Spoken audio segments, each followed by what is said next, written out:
and even my own son are still out there. If anyone can bring this thing down, it's you. It'll be the biggest attraction your city's ever seen, and you can help an old friend. Yes, meet me on the docks at sunset. I hope you're ready for a little monster hunt.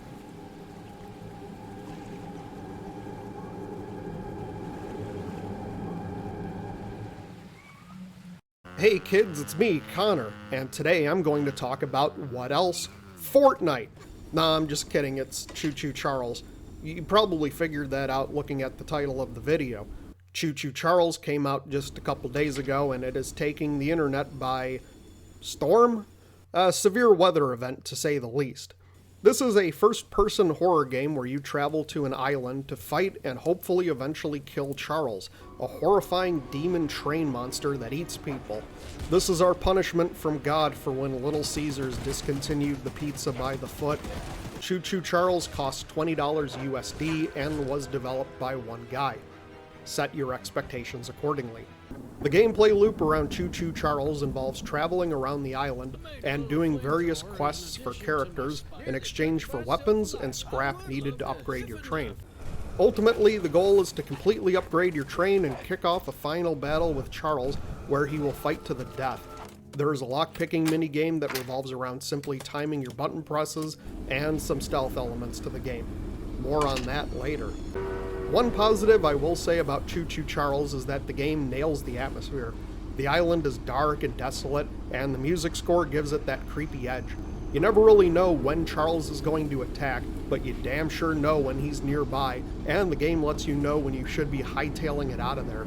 It subverts your expectations.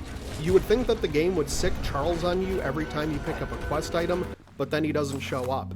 It makes Charles's appearances more organic, because he never feels like he's conveniently showing up as the plot demands it or as a cheap set piece.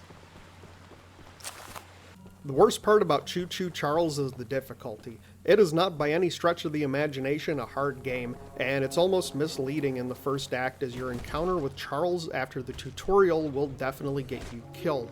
That changes the moment you get the flamethrower, a gun with big pushback power, and your future encounters are just a matter of holding Charles off until he leaves. Upgrading your train takes a lot less time than you would think given the massive amount of scrap these side quests give you, and even the cultists aren't much of a threat, taking 5 shots or more at point blank range to kill you. If you do die, and you will to Charles several times, the game respawns you at your train without any loss of progress and a few scrap taken as punishment. So if you grab a quest item and get killed, you're back at the train still with that item. There is stealth in the game, but I never quite figured it out and I never really needed it. My version of stealth involved getting the attention of cultists, getting back to the train, and blowing them away with the gun on the back. The lack of lip syncing with dialogue might put people off, and ultimately, if you search even a little bit, you're going to have a lot more scrap than you need by the end of the game. Choo Choo Charles is a short game. It took me just over 3 hours to complete it while doing all of the quests, and I'm fine with that. I can't see the game retaining its fun factor and also being 10 plus hours, given the gameplay revolves around a very small variety of ideas, and the combat is just about surviving Charles until you're ready for the final battle. The game doesn't feel like it's padding out the content, and if $20 feels like a big ask for such a short game, well, there's going to be plenty of Steam sales in the future. Otherwise, I give Choo Choo Charles 2 thumbs up.